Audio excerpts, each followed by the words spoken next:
My dear sisters and brothers, today's gospel revolves around the topic and the theme of forgiveness. Pagpapatawad. Peter asked Jesus, Lord, if you tell us to forgive our brother, how many times? Hanggang ilang beses po kami dapat magpatawad?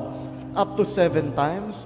You know, 7 that time in Hebrew was already the symbolic number of perfection and eternity. So Peter was in effect asking Jesus, how often should we forgive our brother? Always? Should we forgive our brother always? And the answer of Jesus went hyperbolic. He exaggerated the always. He said, not just always, but always and forever. Not just 7 times, but 77 times. So Jesus was in effect saying, forgive, and always forgive, and forever forgive. And then Jesus gave this beautiful parable about the master who forgave the debt of his servants. In this short reflection, I would like just to offer 3 important clarifications about forgiveness. Medyo mainit na usapin to ngayon kasi alam ko bali-balita ngayon may lumabas na pardon. So may mga nagtatanong sa akin, Father, ano ba ang talagang forgiveness? Kapag nagpardon na tayo, tama po ba yung nagpardon ng ganun? Paano naman yung nasaktan, ginahasa, pinatay?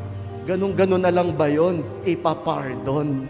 So, let me offer to you 3 important clarifications about forgiveness, no?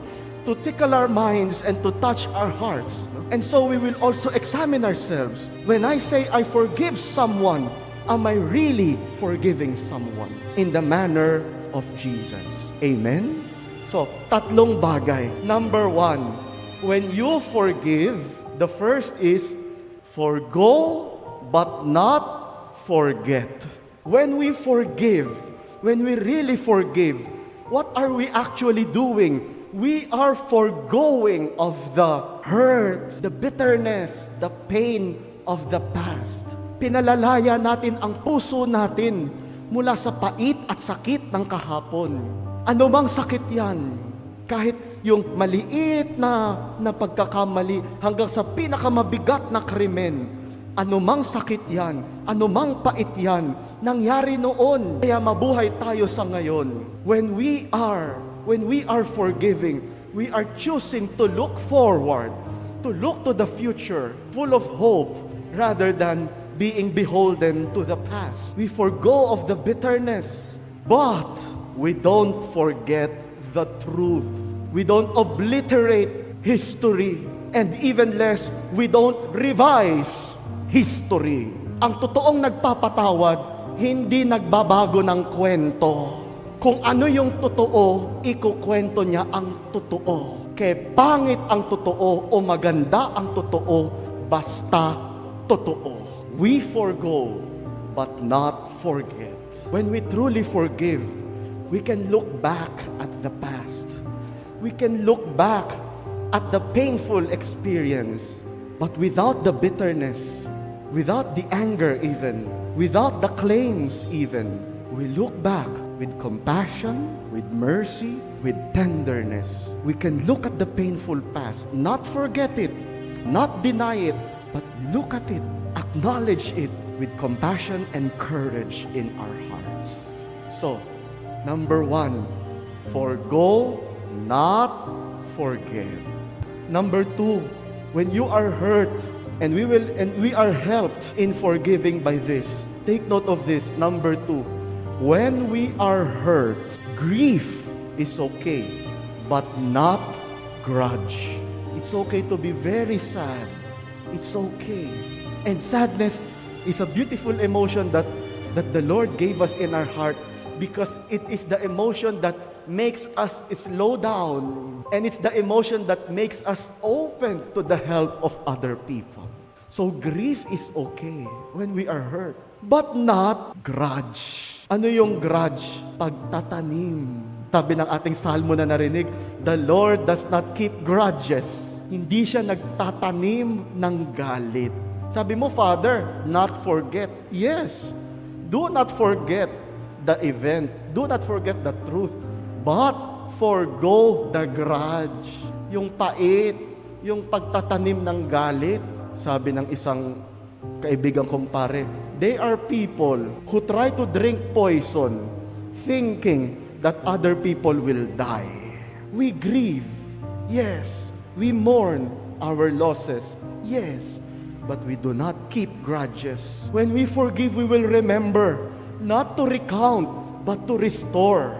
Not to recount the past. Not to just simply make an accounting of past events. No. When we forgive, we will remember not for recounting, but for restoring. We will remember in order to remember the beautiful past. To remember what could have been. To remember what should have been. And now with that memory, we can rebuild our relationship. We can restore our friendship. We can restore our unity. That is the point of forgiveness. It is forward-looking. It moves forward to the future into a better situation. We remember not to recount, but to rebuild and to restore. So that's the second. Grief, but not grudge. At pangatlo, when we forgive, we do not give in. We do not give up. We give forth. Anong ibig sabihin yan? Una, we do not give in. What do you mean by give in? We become permissive. Yung hahayaan mo na lang. Ito, I keep on correcting this. Especially with battered spouses. Naisisang, binugbog ka na naman ng asawa mo. Pinatawad ko na po siya. Kaya, nagpabugbog po alin ako. No, that's not forgiving. That is giving in. Kinukonsinti mo. True forgiveness is not permissive, but corrective. Ang totoong nagpapatawad, nagtutuwid. Hindi totoong pagpapatawad yung hindi nagtutuwid. At kaya talagang mahirap magpatawad. Kasi madali namang hayaan mo na lang eh. You just give in. And that's the second. Sometimes you don't give in, but you give up. The main force, the main motivation of forgiveness is a deep, deep hope in our hearts. Yung capacity na sabihin natin sa sarili natin, may pag-asa sa taong to. Kaya kahit na mahirap siyang kasama, kahit mahirap siyang, sasamahan ko siya, itutuwid ko siya, tuturuan ko siya. That, my dear friends, is real forgiveness. You don't give in to the error. You don't give up on the person. Instead, you give forth. And what is giving forth? That unconditional generosity of the heart. Magbigay ng sarili. Mag-alay ng sarili para sa kanyang ikabubuti. That is why in our gospel today, a true sign of forgiveness is what? To pay it forward. Minsan, mas napapadali magpatawad. No? And I know in my experience, this is true. Mas mapapadali magpatawad if you know in your heart how much forgiveness you yourself have received. Ako, pinatawad ako ng Diyos. Sino ba naman ako para hindi magpatawad? Sino ba naman ako para hindi pagtiyagaan ang taong ito? Ako nga, pinagtsatsagaan din lang Diyos. The Lord does not give in to our mistakes, nor does He give up on us. He gave forth. He gave forth His own Son to be with us in order to teach us, correct us, help us, and save us. Not give in, nor give up, but give forth. Actually, the English word forgiveness comes from that, to give forth. Kasi ganun din si Lord sa atin. Hindi niya tayo pinababayaan, hindi niya tayo sinusukuan, lagi niya tayong binibiyayaan. So ulit, ano yung tatlong important clarifications about forgiveness? Number 1, we forgo but not forget. Number 2, grief is okay but not grudge. Malungkot, huwag magtanim. Number 3, ano yung tatlo?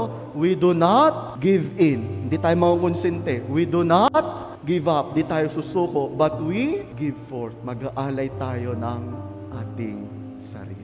Mga ilang taon nang nakaraan, nabanggit ko kasi minsan sa isang homily na nagda-diet ako at kailangan kong kumain ng salad. Somebody sent me a nice, wow, beautiful bowl of salad. But I know that this person is not very well-to-do. I asked her, you seem to be very happy these days. She said, kasi Father, yung nangutang sa akin eh. So alam ko yung nangutang sa kanya. Ha? Oh, yung nangutang nga sa'yo. O ano, binayaran ka na? Hindi pa, Father. Bakit mukhang ang saya-saya mo na? Hindi ka pa naman pala binabayaran ng nangutang sa'yo. Kasi Father, nakikita ko siya. Gumaganda ang buhay niya. Ano naman yun? Babayaran ka na. Sabi niya, hindi ko alam. Bakit ang saya mo na? Kasi Father, ang tagal ko nang pinagdadasal yung taong yan na umayos ang buhay niya. Ngayon, okay na sila ng asawa niya. Umaangat na ulit ang negosyo niya. At ang mga anak niya nakabalik na sa eskwela. Kaya ako, ang saya ko na rin. Paano yung utang niya sa'yo? Hindi mo na sisingilin? Sisingilin. Oo. Tinisingil ko naman lagi. Pero Father, makita ko lang na nabibless siya ni Lord. Parang nabibless na rin ako. Pinagdasal ko kaya siya. When I saw that, wow, look at this person. She can forgo of the claims without forgetting. She has grieved. Pinakinggan ko siya nung talagang mag-iiyak siya sa akin na hindi niya alam ang gagawin niya dahil may utang yung kapitbahay niya. But now, no more grudge, but only grace. And she does not give in, she does not give up. Instead, she gives forth. In particular, what was she giving forth? Her prayers. Pinagdadasal ko po kaya siya, Father.